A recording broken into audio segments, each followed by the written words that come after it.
Olá, irmãos e irmãs, bom dia, que a paz do Senhor Jesus esteja com cada um de vocês nesse momento, que possamos ter mais um domingo abençoado, dia 22 de agosto de 2021. Estamos reunidos apesar do distanciamento social, apesar da pandemia, temos essa ferramenta que é a internet para estarmos juntos, conectados, aprendendo mais acerca da palavra de Deus. Hoje nós vamos trabalhar com a lição de número 8 da nossa revista, que é Deus é perdoador. Falar sobre perdão é sempre algo muito importante e ao mesmo tempo algo muito difícil, porque nós somos apenas humanos. Nós temos as nossas lutas, as nossas dores, as nossas dificuldades, mas o Senhor, Jesus, Ele é aquele que está acima de tudo isso e consegue, com seu poder e glória, nos perdoar. Nós precisamos experimentar mais dessa graça do Senhor e nessa manhã nós ouviremos um pouco os nossos professores e a nossa professora, que estará participando hoje, falando sobre essa realidade. Eu gostaria de, nesse momento, ler com você o nosso texto áureo, que está em Romanos, no capítulo 5, versículo 8. Romanos, capítulo 5, verso 8, diz assim: Mas Deus demonstra seu amor por nós. Cristo morreu em nosso favor, quando ainda éramos pecadores. Essa demonstração de amor, essa demonstração de graça, essa demonstração de reconciliação é uma característica muito própria, muito particular do Senhor nosso Deus. Quando a humanidade estava distante do Senhor, quando a humanidade estava perdida nos seus próprios delitos e pecados, Cristo morreu na cruz. Cristo veio para esse mundo para nos salvar, para nos redimir, para nos perdoar. A palavra vai dizer que quando Cristo morreu, o véu se rasgou e por isso nós temos acesso ao Senhor pelo nome de Jesus. Que de fato essa manhã seja uma manhã impactante para os nossos corações e que possamos sair daqui edificados e transformados. Vamos orar, gratos a Deus por tudo que Ele tem feito. Pai, obrigado, Deus, por essa manhã, obrigado por essa escola bíblica dominical, obrigado, Deus, porque nós temos esse ambiente de aprendizado, esse ambiente de transformação pela Tua palavra, Senhor. Deus, que em nome de Jesus o Senhor esteja consolando, Deus, os nossos corações nesse momento difícil que a humanidade tem vivido. Nos ajuda, Deus, a entendermos também que nós recebemos o perdão do Senhor e, consequentemente, nós precisamos perdoar os nossos irmãos, nós precisamos perdoar os nossos inimigos. Não é fácil, mas é algo que vem do Senhor. Te agradeço, Deus, por cada professor presente hoje, que o Senhor continue capacitando e abençoando. Em nome de Jesus. Amém. Nesse primeiro momento da nossa escola bíblica, nesse primeiro momento da nossa aula, nós vamos falar acerca das consequências do pecado. Quais são as consequências do pecado na vida do homem, na vida do ser humano. E para isso nós vamos convidar a nossa querida professora Cláudia Paim para estar com essa primeira parte da nossa aula, ministrando a palavra de Deus aos nossos corações. Bom dia, meus irmãos. Bom domingo para todos. Que Deus continue abençoando a sua vida. Nós vamos estar falando sobre as consequências do pecado no homem. São terríveis. Nós sabemos que depois que o homem pecou, lá no início de tudo, o homem ele já nasce dentro dessa... Na verdade, não é forma, mas por ter perdido a forma original do que Deus tinha para esse homem. O homem nasce sem essa forma original, debaixo do pecado. Nós vamos estar lendo os versículos 13 a 18 de Romanos 3. Nós sabemos que todos pecaram, não há um justo sequer. E por estar nessa condição de pecado, o homem ele traz consigo muitas sequelas, muitas consequências. E o que é que esses versículos diz para nós? Versículo 13 diz, acompanhe comigo aí na sua Bíblia, Romanos 3, versículo 13 em diante. Vamos estar lendo até o 18. A sua garganta é um sepulcro aberto, com as suas línguas tratam enganosamente. Peçonha de áspides está debaixo dos seus lábios, cuja boca está cheia de maldição e amargura. Os seus pés são ligeiros para derramar sangue. Em seus caminhos há destruição e miséria. E não conhece o caminho da paz. Não há temor de Deus diante dos seus olhos. São versículos muito fortes. São versículos que retratam o nosso tema. A consequência do pecado sobre a vida do homem. Deixa o homem em total estado de miserabilidade. Os versículos aqui acima vai dizer no versículo, acho que 10, como está escrito, não há um justo sequer. Não há um justo sequer. Todos estão debaixo dessa sentença de pecado. Perceba que a criança, né? Ela é totalmente inocente no sentido de não ter percepção do que é certo, do que é errado. Mas a índole, o instinto pecaminoso da criança, ela começa a perceber, muitas vezes o pai acha que é só porque é criança, é um ser inocente, mas ela percebe que toda vez que ela chora, ela consegue algo.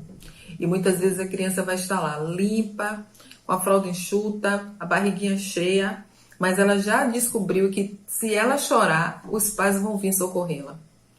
Se botar a criança no berço, no carrinho, e ela perceber que ela chorando, alguém vai pegá-la e colocar no colo, ela começa a usar o choro como objeto de manipulação. Mesmo sem ela entender essa palavra, mesmo sem ela saber do que está se tratando, mas ela tem dentro de si já essa consciência de que se ela chorar, alguém vai ao seu socorro.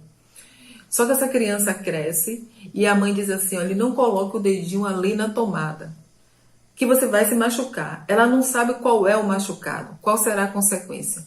Mas só em ter sido colocado uma lei e dizendo assim, não faça, uma ordem, um comando, o que aquela criança faz?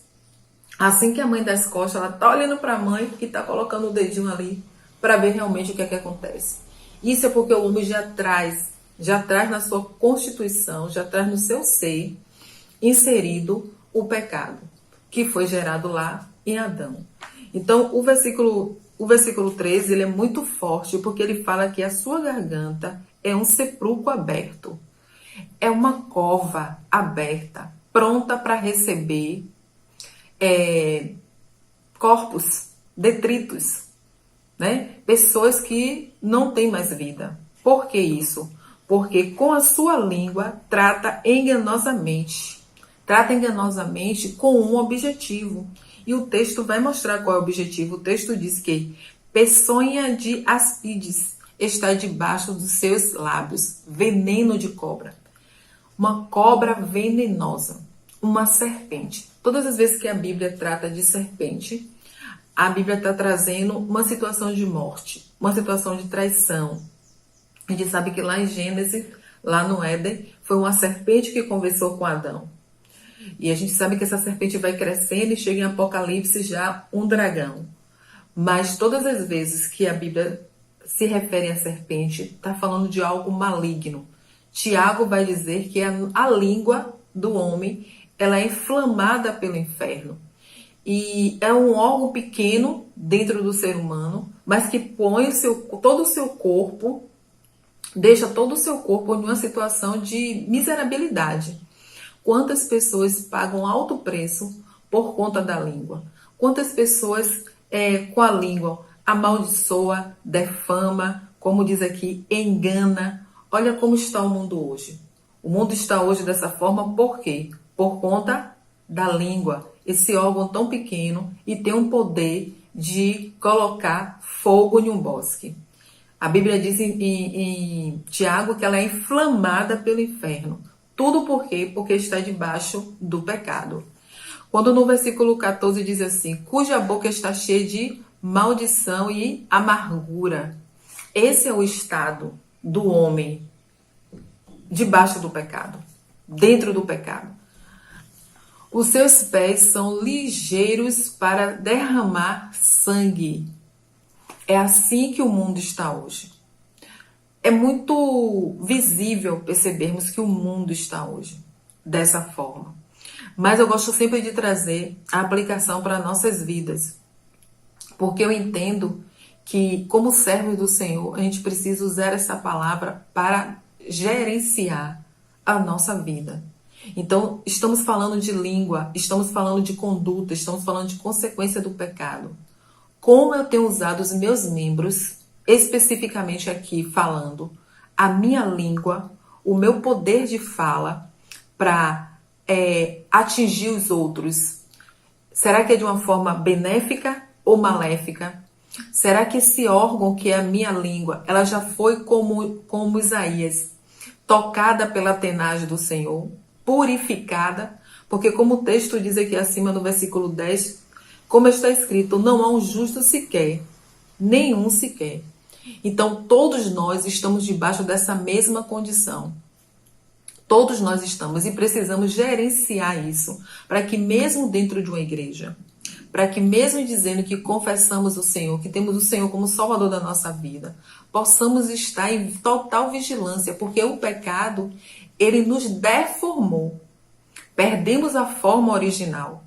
E através da palavra de Deus, nós vamos em busca dessa forma, da forma original. Então, quando ele traz aqui a garganta, ela que recebe. Por isso que ela está aqui colocada como um sepulcro aberto. Mas é a língua que tem esse poder de ir lá e trazer morte, trazer uma sentença de morte. O versículo 15 diz que os seus pés são ligeiros para derramar o sangue inocente. O provérbio vai dizer que o homem sanguinário, ele não descansa, ele não dorme, ele fica à espreita, esperando o inocente para fazer mal. Que ele não dorme enquanto não derrama o sangue inocente. E muitas vezes nós temos visto isso dentro dos nossos arraiais. Por quê? Porque a única forma, eu entendo dessa maneira, do homem se conhecer é através de buscarmos conhecer o Senhor. E só conhecemos ao Senhor através da sua palavra, através das Escrituras. O homem tem buscado de diversas formas, terapia, nada contra a terapia, porque eu também faço há muitos anos isso, terapia, mas muitas vezes o homem busca em outras fontes, em outros meios, se autoconhecer. É muito bom fazer terapia, ler outras coisas, ler a história, saber da nossa genealogia, saber da onde veio os nossos antepassados, os nossos pais, mas para termos realmente um start, uma mudança na nossa vida, nós só teremos quando passarmos a buscar verdadeiramente o Senhor, o ensino da sua palavra. Quando o homem conhece a Deus, automaticamente o homem passa a se conhecer, o homem passa a ter entendimento de quem ele é. Então, quando nós lemos os versículos como esse, nós somos confrontados e há uma pergunta que não pode se calar. A minha língua, ela está amaldiçoando ou abençoando? Na minha língua tem veneno? Nas minhas palavras tem veneno? Eu estou matando o meu próximo? Aonde o Senhor diz que é para eu amar o próximo como a mim mesmo? O versículo 17 diz, não conhecer o caminho da paz. A Bíblia diz que Jesus é a paz. Em Cristo nós temos a paz que excede todo entendimento. Quem age segundo esses versículos que nós acabamos de ler, não conheceu o caminho da paz, não conheceu Jesus. Por quê? Porque está debaixo da lei, está debaixo do pecado. E ele diz aqui, não há temor de Deus diante de seus olhos. O temor de Deus é o princípio da sabedoria. Sem esse temor, nós não chegaremos a lugar algum. Precisamos do temor do Senhor para termos o discernimento e a sabedoria para gerir nossas vidas, a nossa conduta de uma forma diferente. Então, essas são as consequências do pecado. Um abismo chama outro abismo. E quem está nessa condição de pecado, ela está cega, ela não consegue discernir a mão direita da mão esquerda. É preciso que Cristo se revele para essa pessoa. E a única forma de Cristo se revelar para a pessoa, para o ser humano, é através da sua palavra, é através do Evangelho. O outro tema é perdoados e justificados pela fé. Nós somos perdoados e justificados pela fé. O capítulo 4 vai falar que de 1 a 25, ele vai estar falando sobre essa fé que nos justificou. Como Abraão, né, ele foi justificado pela fé. A fé é o firme fundamento, como nós já sabemos, das coisas que a gente crê, que a gente espera, mas que a gente não vê. Abraão, ele creu nessa promessa. E por ele ter crido, ele é chamado o pai da fé. Nós vamos estar vendo alguns versículos. Os versículos 13 de Romanos 4 vai nos dizer o seguinte: porque a promessa de que havia de ser herdeiro no mundo não foi feito pela lei a Abraão ou a sua posteridade, mas pela justiça da fé. Não foi a lei que fez a promessa a Abraão. A lei foi feita, a promessa foi feita, né? O Senhor fez a promessa a ele e pela fé ele acreditou. O versículo 14 diz: porque se os que são da lei são herdeiros, logo a fé é vã. Não precisa da fé. É precisar da fé para quê? Se você seguir a lei, você vai obter a justificação. Mas aqui o texto deixa claro que nós somos justificados pela fé. Nós seguimos aquilo que Abraão, o caminho que Abraão abriu. Abraão provou, mostrou que ele poderia confiar nas promessas do Senhor. Que ele não precisava ficar sobre o jugo da lei.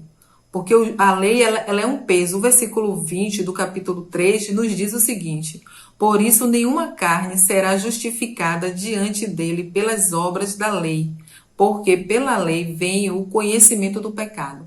A lei só estava ali para mostrar que havia um erro, que havia uma infração.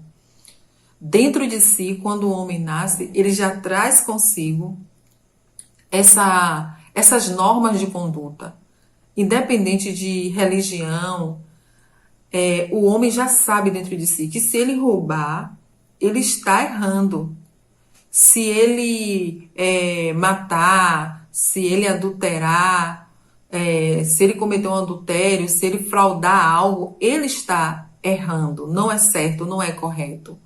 Qualquer ser humano que ele tenha um desenvolvimento intelectual, um desenvolvimento de mente, seja capaz nas suas faculdades mentais, ele sabe disso, independente de religião, de crenças religiosas. Então a lei está ali só para avivar, para mostrar para aquele homem que, mesmo ele sabendo que se ele roubar está errado, a lei vem para dizer qual é a condenação em cima desse crime, em cima desse erro, em cima dessa conduta. Mas a fé que Abraão abriu o caminho para a gente, ela mostra que há uma saída, que nós não precisamos mais estar debaixo do jugo, do peso da lei, que pela fé nós recebemos o sacrifício de Jesus Cristo na cruz do Calvário. E por isso, porque a gente não viu o sacrifício, mas a gente crê nessa promessa, a gente crê nesse sacrifício que Jesus veio, morreu e ressuscitou. E através do seu sangue vestido na cruz do Calvário, nós somos justificados pela fé. Mas isso não quer dizer que essa fé ela venha a ficar só na fala. Eu tenho fé, eu creio. A fé vai gerar, naquele que crê, que tem essa fé, uma mudança de entendimento, uma mudança de vida. Porque o título desse tema é Perdoados e Justificados. Nós vamos entender através das Escrituras que o nosso destino, nós merecíamos o inferno, mas nós somos perdoados e somos justificados por Cristo Jesus. E nós recebemos isso pela fé. E a partir do momento que a gente recebe isso pela fé, a gente tem uma mudança de vida. Passamos por uma metanoia, mudança de mente, de entendimento. Então, o capítulo 13 vai falar que todos pecaram e destituídos estavam da glória de Deus, da graça de Deus, que não há um justo sequer, que éramos inúteis. Mas a fé, ela vem nos colocar em uma situação de recomeço. Então, agora eu tenho que pensar o que eu falo, eu tenho que filtrar o que eu ouço, e eu tenho que buscar, através das escrituras, me conhecer.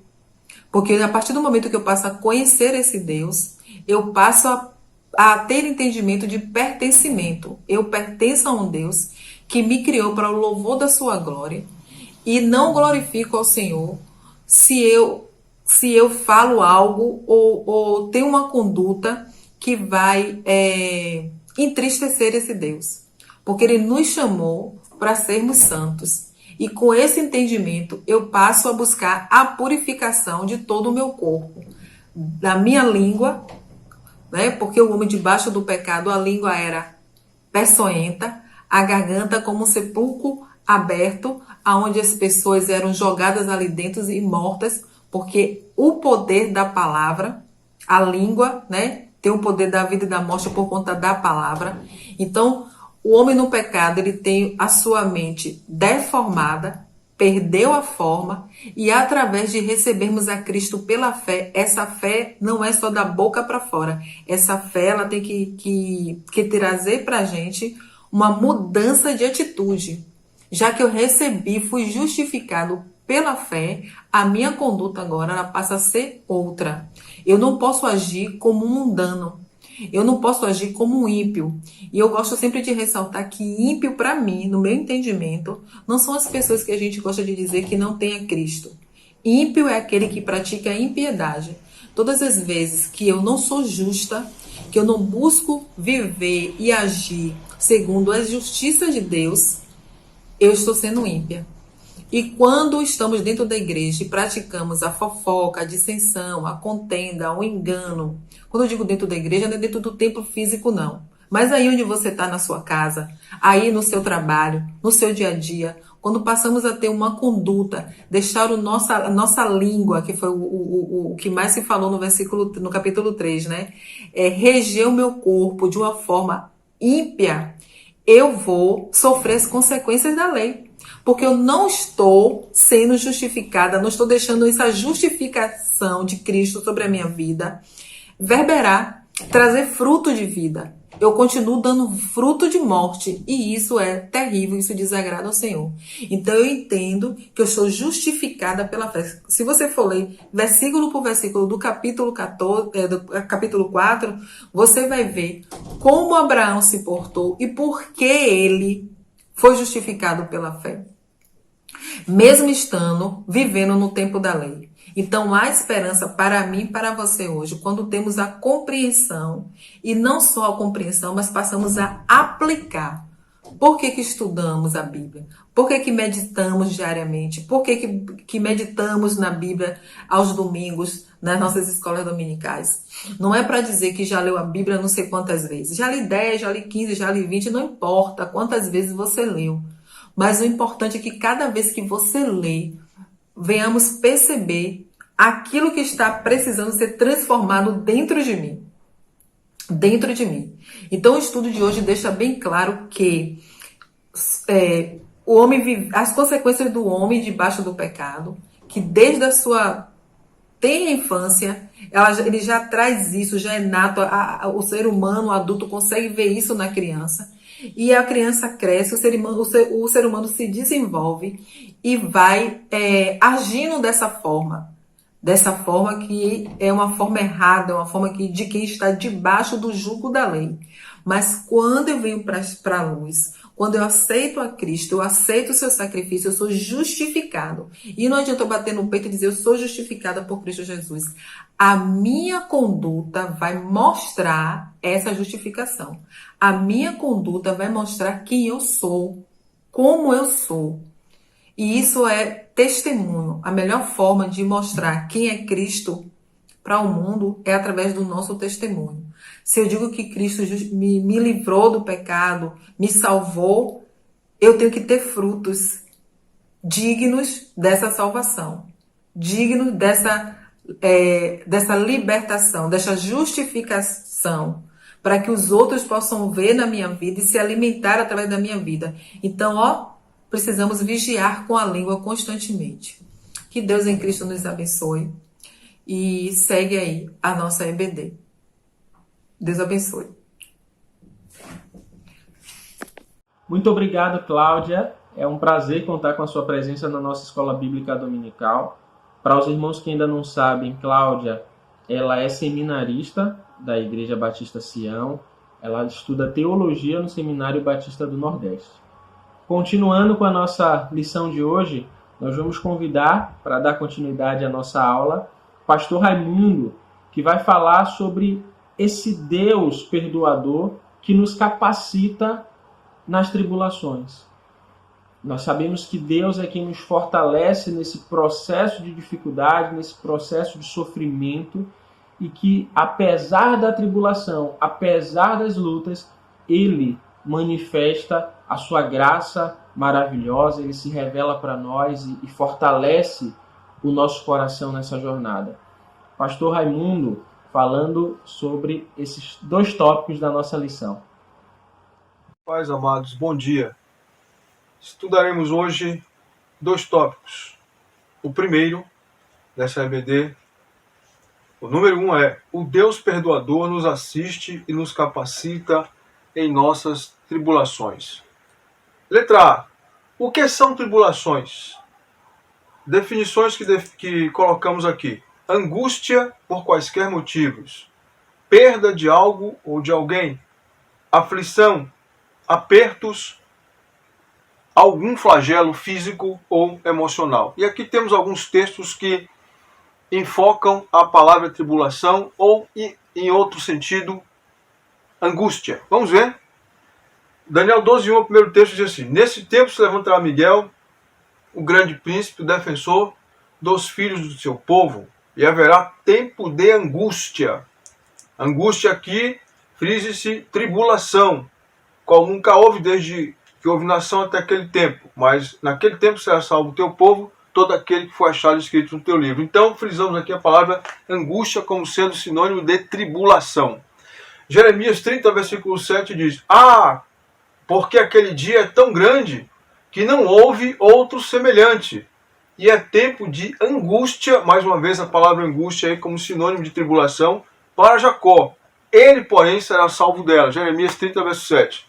E outro texto que nós citamos, dentre os centenas que falam sobre esse tema, está no Salmo 25, 17 e 18, que diz assim: as ânsias do meu coração se têm multiplicado, tira-me dos meus apertos. Observe: angústia, aperto, tribulação. Olha para a minha aflição e para a minha dor, e perdoa todos os meus pecados. Então aqui nós temos as palavras ânsias, não é? Apertos e aflição como sinônimo de tribulação. Letra B. Por que somos atribulados? Por que somos atribulados? Resposta: como consequência de nossas faltas. Juízo leve pelos nossos pecados. Não é um juízo pesado, um juízo leve. Veja os textos que estão em apreço aqui que definem isso. Lamentações 3,39 diz assim: de que se queixa, pois, o homem vivente, queixe cada um dos seus pecados. Não é? Isaías 38:17, após a aflição que passou, veja o que o rei Ezequias falou: eis que foi para minha paz que eu estive em grande amargura, mas a ti agradou livrar a minha alma da cova da corrupção, porque lançaste para trás das tuas costas todos os meus pecados. Veja, aflição aqui como sinônimo de amargura. Tá? E a Adão disse: porquanto destes ouvido a voz da tua mulher, e comeste da árvore de que te ordenei, dizendo: não comerás dela, maldita é a terra por tua causa, com dor comerás dela todos os dias da sua vida. Então, veja a consequência. Por que somos afligidos? Como consequência dos nossos pecados, né? Está aqui os textos que mostram isso. Letra C. Por que Deus permite ou envia a tribulação aos seus filhos? Preste muita atenção. em todas as vossas perseguições e tribulações que suportais, sinal evidente do reto juízo de Deus, para que sejais considerados dignos do reino de Deus, pelo qual, com efeito, estáis sofrendo. Então, a primeira definição aqui é que Deus permite ou envia a tribulação na vida do crente para que sejamos havidos por dignos do reino dele. Certo? Para que sejamos havidos por dignos do reino dele. Enfatize bem esse texto aqui. Não há muito tempo para nós comentarmos. Então a tribulação é também sinal evidente de que Deus está nos provando para que sejamos havidos por dignos, sejamos achados dignos de participar do reino dele. Letra D. Ao passar ou estar vivendo um momento de tribulação, como devo reagir? O que devo fazer? Passo número 1. Devo orar. Tiago 5,13 diz assim: está alguém entre vós aflito? Ore. Está alguém contente? Cante louvores. Letra D. Ao passar ou estar vivendo um momento de aflição, como devo reagir? O que devo fazer? Outra definição. Passo 2. Devo reconhecer que estou sendo disciplinado por Deus, meu Pai. Referências Hebreus 12, 4, 5 e 6. Ainda não resististes até ao sangue, combatendo contra o pecado. E já vos esquecestes da exortação que argumenta convosco como filhos. Filho meu, não despreze a correção do Senhor, e não desmais quando por ele fores repreendido. Porque o Senhor corrige o que ama e açoita qualquer que recebe por filho. Hebreus 12, 4, 5 e 6. Ao passar ou estar vivendo um momento de tribulação, o que devo fazer? Como devo reagir? O que devo fazer? Passo 3. Hebreus 12, de 7 a 11. Diz assim: devo reconhecer que o Senhor, que é nosso Pai, nos corrige para sermos participantes de sua santidade. Hebreus 12, 10 diz. 12, 7, 12, 10 e 11. Vamos ver. Se suportais a correção, Deus os trata como filhos. Está vendo? Porque que filho há que o pai não corrija? Porque aqueles, na verdade, referindo-se a nossos pais terrenos, na verdade, por um pouco de tempo nos corrigiam, como bem lhes parecia. Mas este, Deus, para nosso proveito, para sermos participantes de sua santidade. Então revela-se aqui nesses textos o propósito da aflição e como devemos reagir ante a tribulação ou aflição, que é sinônimo, é a mesma coisa. E, na verdade, toda a correção, ao presente, não parece ser de gozo, motivo de gozo, senão de tristeza, mas depois produz um fruto pacífico de justiça dos que são exercitados por ela. Não é? Claro que ninguém gosta de passar por tribulação, venha ela de Deus ou não. Tribulação é tribulação, mas não devemos ignorar que há um propósito quando Deus permite isso. Não é? Então vamos aí, não é nos destruir. Vamos adiante. Letra E. Qual o propósito de Deus na tribulação que ele envia, permite ou direciona aos seus filhos amados? Definições. Operar em tudo para o nosso bem. Outra definição. Operar em nós a experiência. Nos fazer experientes, tarimbados, traquejados, não é? Criar músculos espirituais, criar musculatura espiritual, criar resistência espiritual e moral também, não é? E outra definição, usar o chicote, não é? o reio, não é? Como se dizia antigamente, o açoite para nos fazer voltar ao caminho direito. Não é? Vamos às definições dos textos bíblicos, que corroboram essas definições que colocamos aqui. E sabemos que todas as coisas contribuem juntamente para o bem daqueles que amam a Deus, daqueles que são chamados segundo o seu propósito. Romanos 8, 28. E não somente isto, mas também nos gloriamos nas tribulações, sabendo que a tribulação produz a paciência, é a experiência entrando em ação. Né? E o Salmo 119, versículos 67 e 71, esses versículos são maravilhosos. Veja, o propósito da tribulação permitida por Deus, revelado aqui de forma categórica. Antes de ser afligido, andava errado, falou o salmista. Mas agora, tenho guardado a tua palavra. Foi-me bom ter sido afligido para que aprendesse os teus estatutos. Então a aflição tem um aspecto pedagógico também. A tribulação tem um aspecto pedagógico, além de corrigir e fazer com que corrijamos a nossa rota, não é? Nos faz aprender os estatutos divinos. A aflição bem pode ser o cinto de Deus, a sandália do Senhor, entre aspas, né? A palmada do Senhor no nosso bumbum espiritual, para nos fazer aprender as coisas certas. A vara, né? Falando bem claro, a vara da correção, né? O reio nas costas, né? O cinto nas costas, para que aprendamos a andar de forma correta. Agora vamos para o segundo tópico desta lição que nos foi confiado, que é um Deus perdoador revela a sua maravilhosa graça. Muito bem. Diremos abertamente que Deus é perdoador. Referências estão aqui, Salmo 32:5, 86:5, Colossenses 2:13, Miqueias 7:19, Miqueias 7:18-19. Vamos ao primeiro texto. Confessei-te o meu pecado e a minha iniquidade não encobri. Dizia eu, confessarei ao Senhor as minhas transgressões e tu perdoaste a maldade do meu pecado. Deus é um Deus perdoador, gracioso, misericordioso. Aliás, nós só podemos nos relacionar com Deus porque ele se tornou um Deus gracioso. Porque ele é santo, santo, santo. E o pecador não pode se aproximar dele, a não ser que ele se tornasse gracioso. E é exatamente o que ele fez. Tá? Vamos adiante. Salmo 86:5. Porque tu, Senhor, és bom e pronto a perdoar e abundante em benignidade para com todos que te invocam. Deus não está pensando em perdoar. Ele é pronto, ele é disposto a perdoar. Ele já está de coração aberto para perdoar o homem. Seja ele o pior homem que habitou, que habita ou que habitará na face da terra. O Senhor é bom e pronto, apto, disposto a perdoar imediatamente o ser humano. Ok? E abundante em benignidade para com todos que o invocam. Colossenses 2:13. E a vós outros que estáveis mortos pelas vossas transgressões e pela incircuncisão da vossa carne, vos deu vida juntamente com ele, com Jesus, perdoando-nos todos os nossos pecados. Perdoando todos, não foram alguns apenas, mas todos os nossos pecados. Todos. Tá? Miqueias 7:18 diz assim: Quem, ó Deus, é semelhante a ti, que perdoas a iniquidade e te esquece da transgressão do restante da tua herança? O Senhor não retém a sua ira para sempre, porque tem prazer na misericórdia. Tornará a ter compaixão de nós, pisará aos pés as nossas iniquidades e lançará todos os nossos pecados nas profundezas do mar. Deus é o Deus perdoador, o Deus gracioso. Esses textos revelam isso com abundância. Letra B. O perdão de Deus nos livra da ira divina, da ira que virá. Não é? Então vejamos juntos. 1 Tessalonicenses 1:10 e Atos 17:31.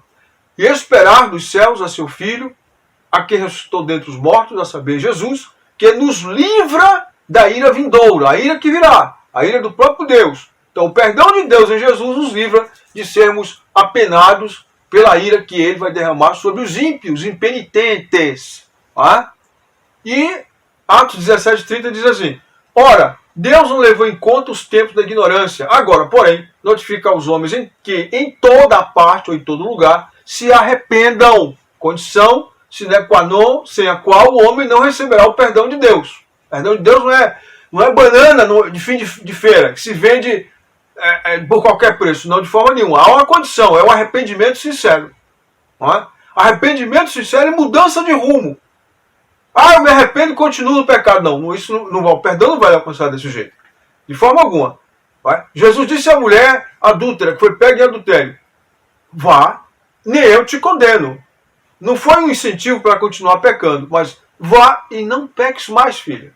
Não peques mais, não ande mais nessa vida de pecado. Entendeu? Uma palavra de libertação, uma palavra de salvação, mas uma palavra de ajuste. Vá e não peques mais. Uma palavra de aperto. Apertou o parafuso. Vá e não peques mais. Entendeu, irmão? Entendeu, irmã? Para mim e para você.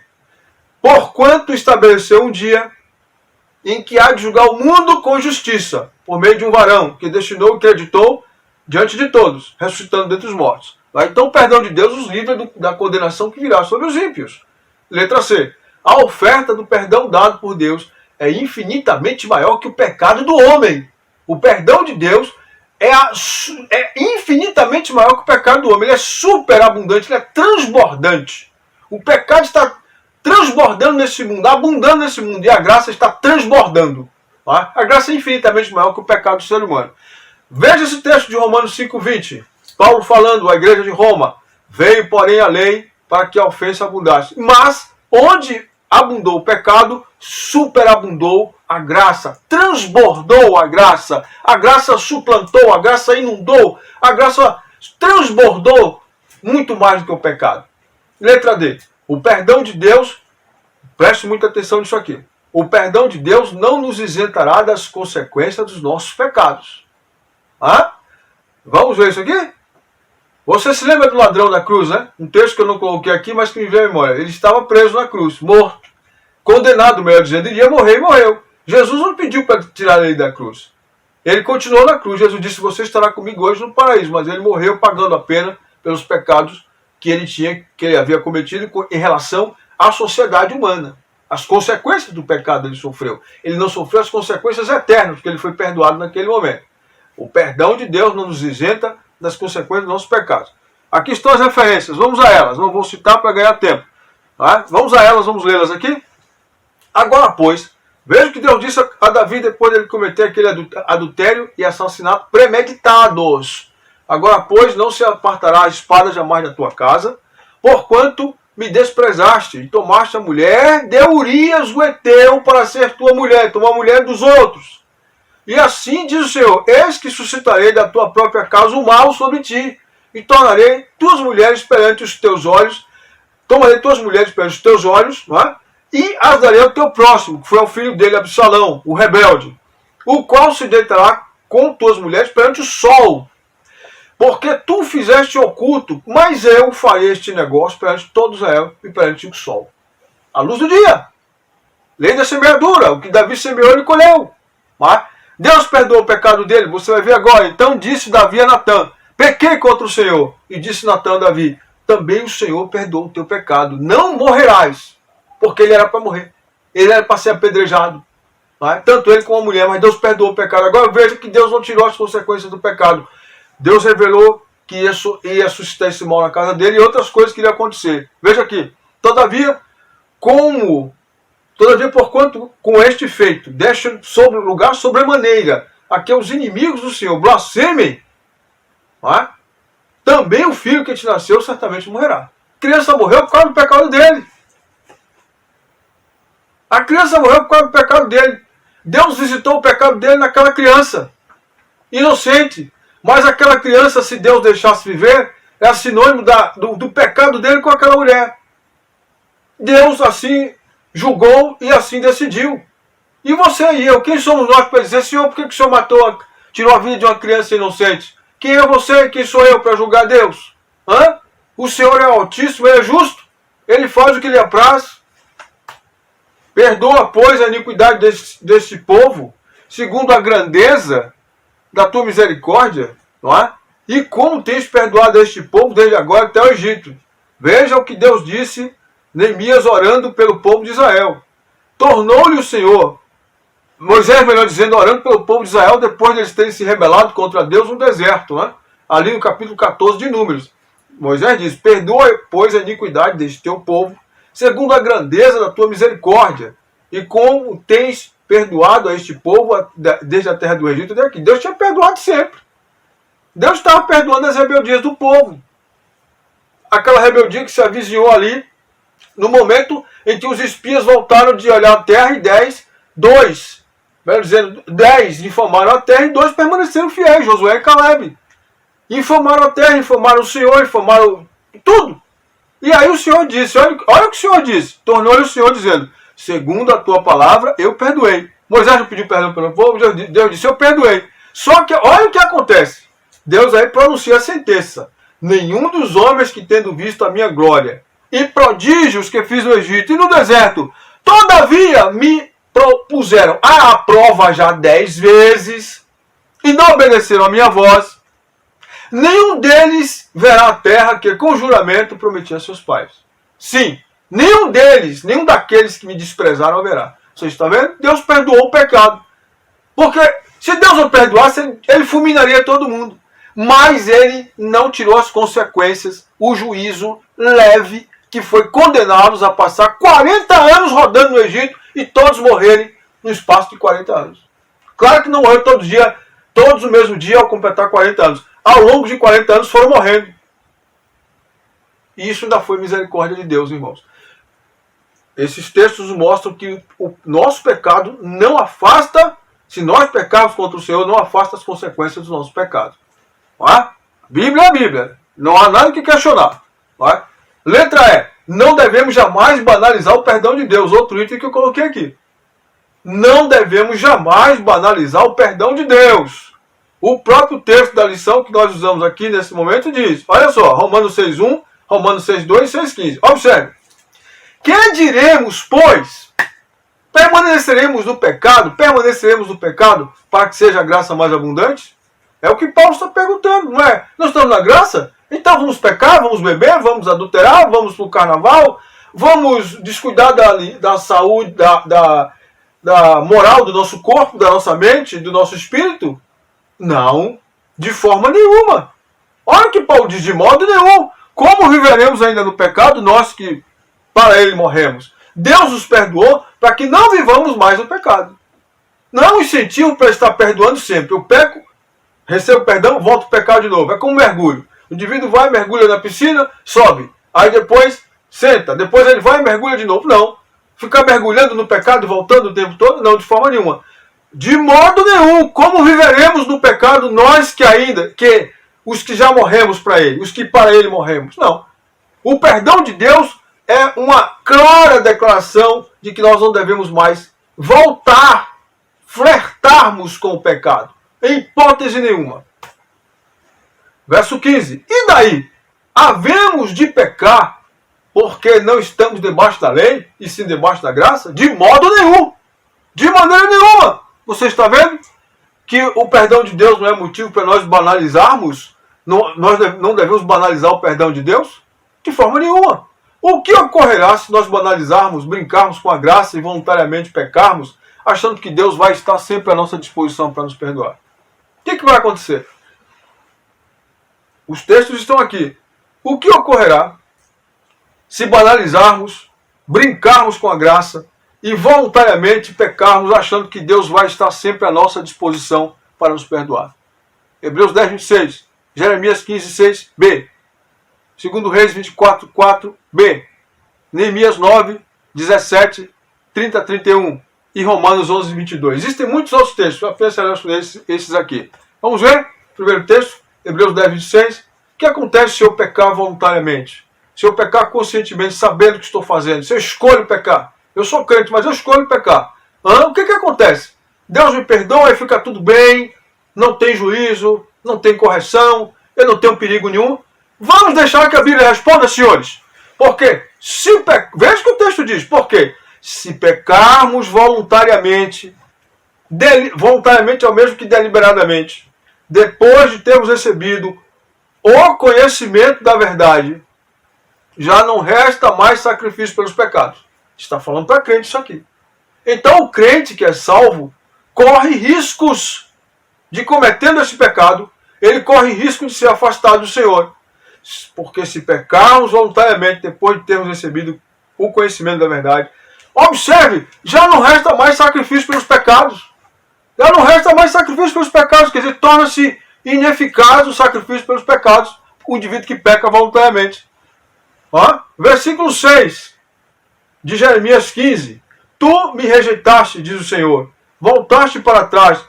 Por isso levantarei a mão contra ti e te destruirei. Estou cansado de ter compaixão.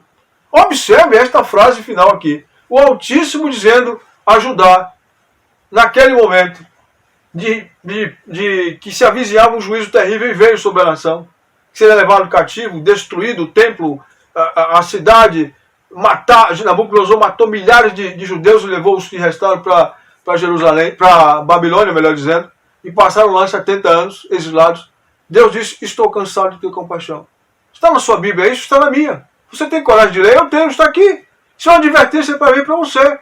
Advertência, senhores, se há advertência é porque há riscos.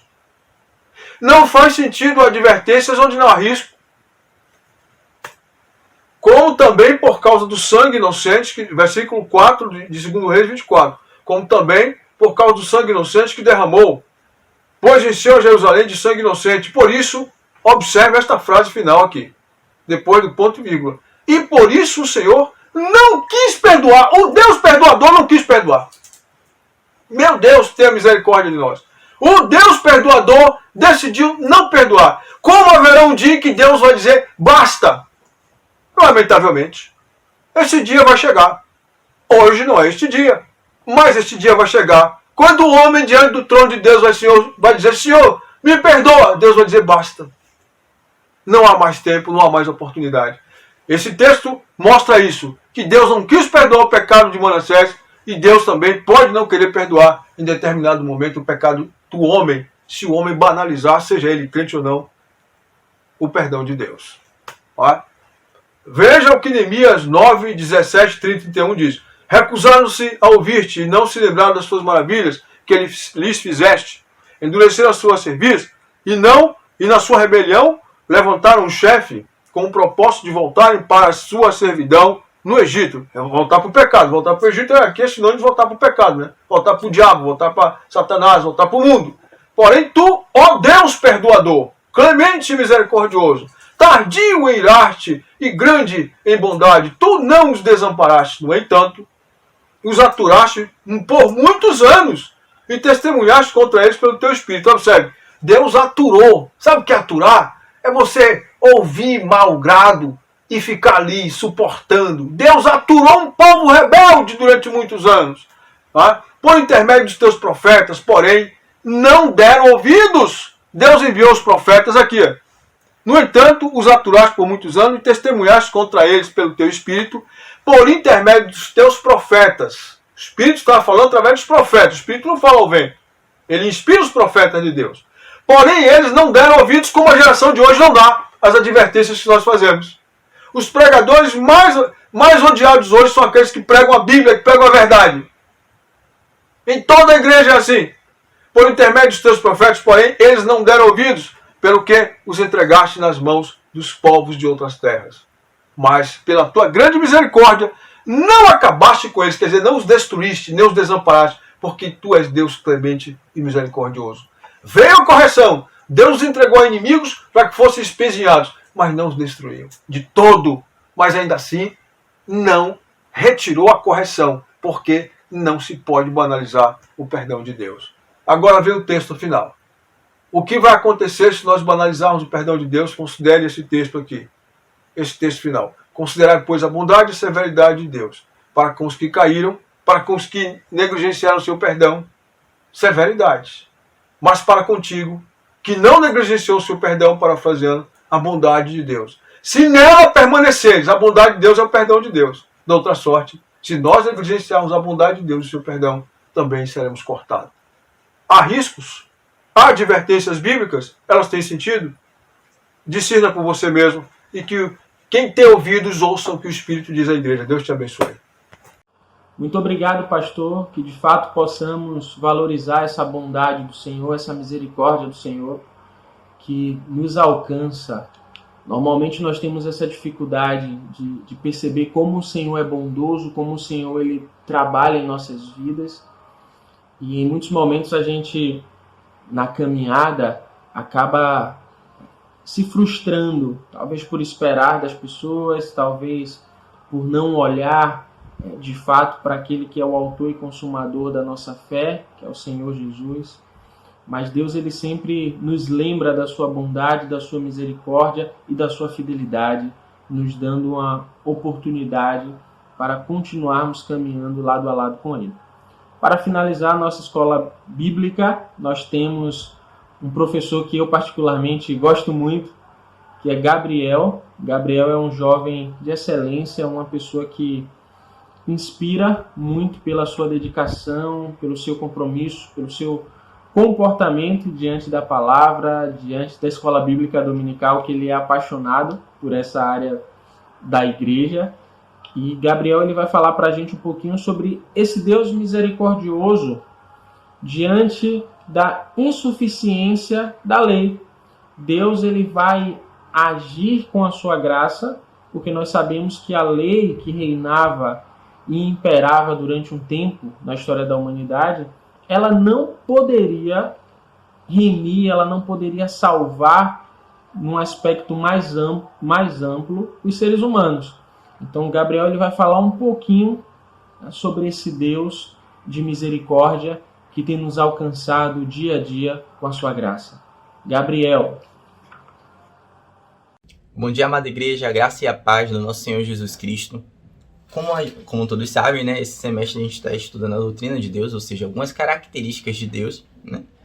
Ao longo de toda a lição de hoje, a gente estudou a característica de Deus como perdoador. E o tópico que vamos discutir agora é o Deus misericordioso em ação ante a insuficiência da lei.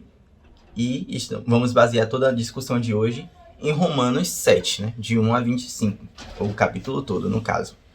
Então vamos ler juntos agora. Meus irmãos, falo a vocês como a pessoas que conhecem a lei. Acaso vocês não sabem que a lei tem autoridade sobre alguém apenas enquanto ele vive? Por exemplo, pela lei a mulher casada está ligada ao seu marido enquanto ele estiver vivo. Mas se o marido morrer, ela estará livre da lei do casamento. Por isso, se ela se casar com outro homem enquanto seu marido ainda estiver vivo, será considerada adúltera. Mas se o marido morrer, ela estará livre daquela lei. E mesmo que venha a se casar com outro homem, não será adúltera. Assim, meus irmãos, vocês também morreram para a lei, por meio do corpo de Cristo, para pertencerem a outro, aquele que ressuscitou dos mortos, a fim de que venham a dar fruto para Deus. Pois quando éramos controlados pela carne, as paixões pecaminosas despertadas pela lei atuavam em nosso corpo, de forma que davam os frutos para a morte.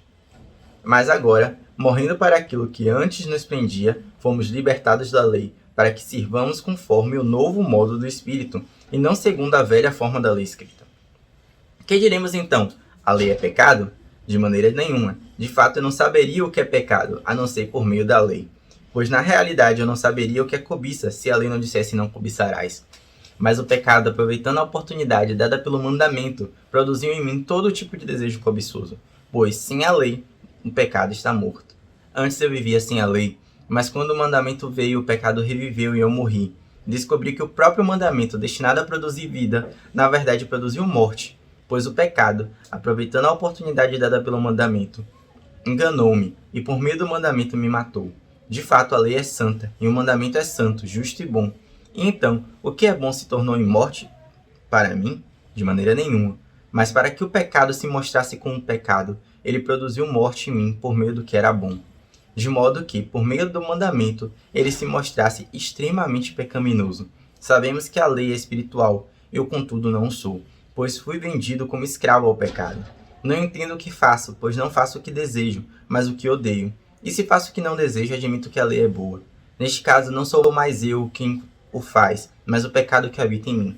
Sei que nada de bom habita em mim, isto é, em minha carne, porque tenho o desejo de fazer o que é bom, mas não consigo realizá-lo, pois o que faço não é o bem que desejo, mas o mal que não quero fazer. Esse eu continuo fazendo. Ora, se faço o que não quero, já não sou eu quem o faz, mas o pecado que habita em mim. Assim, encontro esta lei que atua em mim. Quando quero fazer o bem, o mal está junto a mim. No íntimo do meu ser, tenho prazer na lei de Deus. Mas vejo outra lei atuando nos membros do meu corpo, guerreando contra a lei da minha mente, tornando-me prisioneiro da lei do pecado que atua em meus membros. Miserável homem que eu sou! Quem me libertará do corpo sujeito à morte? Graças a Deus por Jesus Cristo, nosso Senhor, de modo que, com a mente, eu próprio sou escravo da lei, de Deus, mas com a carne, da lei do pecado.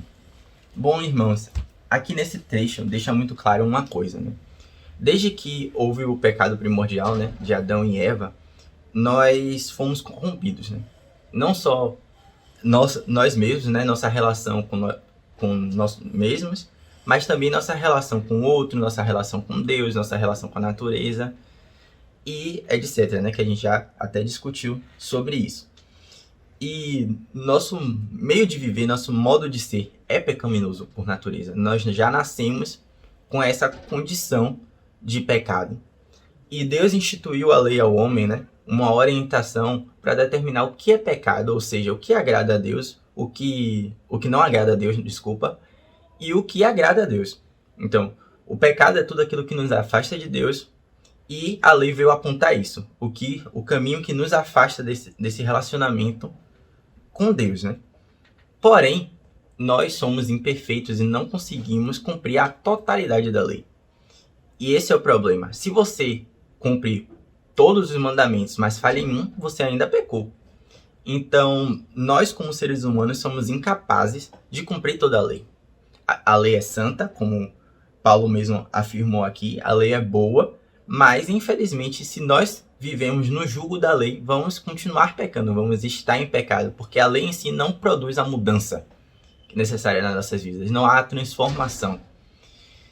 E qual é a solução para isso, né? Qual é a solução que Deus deu para isso? Ele enviou seu Filho Jesus para nos salvar, para que a morte dele, né? Já que o salário do pecado é a morte, Jesus morreu de uma vez por todas para pagar esse preço de morte pelos nossos pecados. E quando aceitamos a Jesus, então o que ocorre? A transformação da nossa mente, a transformação da nossa alma, aquele velho homem ali morreu e é mortificado a cada dia se nós buscarmos a santificação, né? Fomos no caminho dessa santificação e cada vez mais vamos nos afastar do pecado, que é a tendência de todos aqueles que se convertem e buscam a santificação. E para ilustrar isso, para ilustrar esse ponto que eu estou falando para vocês, vamos ler agora 1 João 2, que diz o seguinte: Meus filhinhos, escrevo-lhes essas coisas para que vocês não pequem. Se, porém, alguém pecar, temos um intercessor junto ao Pai, Jesus Cristo, o justo. Ele é a propiciação pelos nossos pecados, e não somente pelos nossos, mas também pelos pecados de todo o mundo. Sabemos que o conhecemos se obedecemos aos seus mandamentos. Aquele que diz, eu o conheço, mas não obedece aos seus mandamentos é mentiroso, e a verdade não está nele. Mas se alguém obedece à sua palavra, nele verdadeiramente o amor de Deus está aperfeiçoado. Desta forma, sabemos que estamos nele. Aquele que afirma que permanece nele deve andar como ele andou. Então aqui traz alguns pontos em consonância, né, com Romanos. O primeiro deles é que Jesus Cristo veio, como eu já disse anteriormente, pagar o preço desse pecado. E acrescenta mais uma coisa, esse preço que foi pago, né, esse sacrifício de Jesus na cruz é a demonstração do amor de Deus, né? Deus é um Deus perdoador, porque perdoar faz parte de amar, né? Então, é uma característica de Deus que está sempre em consonância com o seu amor, né? O amor de Deus é infinito, então o perdão pelos nossos pecados também é uma característica de Deus. Ele quer nos perdoar, né? Ele deseja reestruturar esse relacionamento conosco. E outro tópico que diz aqui, que é o que eu já falei anteriormente, é que a renovação, né, essa salvação que Deus nos deu, não significa que vamos continuar pecando. Apesar de ser a natureza do nosso corpo, né, da nossa existência, né, o pecado, quando Jesus veio, ele veio transformar, né, transformar essa atitude, transformar essa tendência nossa. Então, a gente seguir os mandamentos é essencial, né, como está lá em João, para aqueles que decidiram aceitar Jesus, né? Aqui fala que sabemos que o conhecemos se obedecemos ao seu mandamento. E isso é algo que faz parte da nossa transformação, né? Se a gente permite que Deus, né, Jesus atue nas nossas vidas, ele vai nos transformar aos poucos, né? Não é uma transformação de vez, espontânea, instantânea. Ele vai nos transformando aos poucos e nos tornamos cada vez mais próximos dele, com cada vez mais características de Jesus Cristo, que é o processo de santificação. Então, meus irmãos, outro tópico que também eu quero abordar desse perdão e desse sacrifício de Jesus é que a gente entenda o peso dele, né? O sacrifício de Jesus não é uma graça, é uma graça, né? Mas não é uma graça barata, né? Foi um sacrifício muito grande de Deus trazer o seu Filho Jesus a esse mundo, né? E não é um pecado que vai nos afastar totalmente de Jesus, né? Não é um erro que a gente cometa, nem nada do tipo. A gente deve sempre caminhar para nos aperfeiçoarmos, mas sabendo que Deus é perdoador e está aqui para nos acolher quando a gente cai, né? Nosso objetivo não deve ser o pecado, como Paulo mesmo diz aqui, que o mal que ele não quer é o que ele faz. Então, a gente pecar não deve ser nosso objetivo, não deve ser o que a gente quer. A gente sempre deve lutar contra a nossa natureza, mas a gente tem que ter a certeza que Jesus Cristo está aqui conosco para nos acolher quando nós cairmos e para nos ajudar nessa jornada de santificação. Eu sou grato pela oportunidade e até mais. Muito obrigado, Gabriel, pela sua disponibilidade também. Muito obrigado pela sua dedicação. Gabriel, ele é envolvido também com a classe da juventude. A classe da juventude se reúne pelo Zoom às 17 horas todo domingo. Então ele dá aula também nessa classe. É um dos professores da classe da juventude que se reúne aos domingos pelo aplicativo Zoom. E é muito dedicado. É um jovem que eu particularmente sou suspeito para falar dele, porque ele sabe o carinho e a admiração que eu tenho por ele. Irmãos e irmãs, estamos encerrando a nossa EBD. Ocupei aqui o espaço do nosso querido Gildeval por esse segundo domingo. Provavelmente ele retorne no dia 29. Sei que vocês estão com saudades. Não esqueçam de curtir o vídeo, deixar o like, como ele diz, né? Clicar lá no legal que aparece no YouTube. Então, dessa forma, você vai estar incentivando o trabalho da EBD, o trabalho do diretor, o meu trabalho também como coordenador, gestor da parte do discipulado, os nossos professores que se dedicam para fazer o melhor. Então, espero que, de fato, Deus ele tenha falado ao seu coração. Espero que você esteja sensível nesse momento para repensar ao ouvir a voz do Espírito Santo de Deus durante essa escola bíblica dominical, porque o Senhor ele é bom demais, ele é maravilhoso demais. E nós precisamos nos achegarmos mais a ele, nos aproximarmos mais desse Deus que tem cuidado de nós, que tem nos perdoado e que tem nos incentivado a exercitarmos também o perdão. Vamos orar, graças a Deus, por mais essa aula. Oremos. Pai, obrigado, Deus. Obrigado, Senhor, por essa escola bíblica dominical em que o Senhor, eu tenho certeza, falou aos nossos corações. Te peço, Deus, que o Senhor continue abençoando a nossa igreja, derramando força, derramando misericórdia, derramando perdão, Deus, sobre a nossa igreja. Te apresento a vida do nosso pastor, Deus, pastor Walter. Continua abençoando, fortalecendo, Deus, livrando de todo o mal. Continua abençoando a vida dele, continua abençoando a sua família, Deus, para que a cada dia ele possa ter força para continuar conduzindo o rebanho que o Senhor confiou a ele, Deus. Nós cremos que foi o Senhor que o colocou sobre a Igreja Batista Sião, é o Senhor que o capacita dia a dia para enfrentar as dificuldades e as lutas próprias do ministério. Que possamos, Deus, exercitar o perdão com os nossos irmãos, com as nossas irmãs, que possamos também lançar diante do Senhor aquilo que aflige o nosso coração e que muitas vezes nós carregamos, Deus.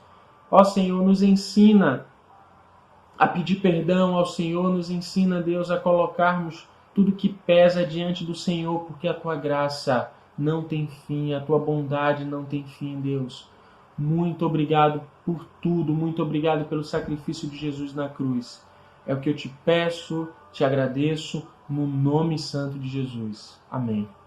Amém, irmãos e irmãs, que possamos cultuar ao Senhor nesse momento.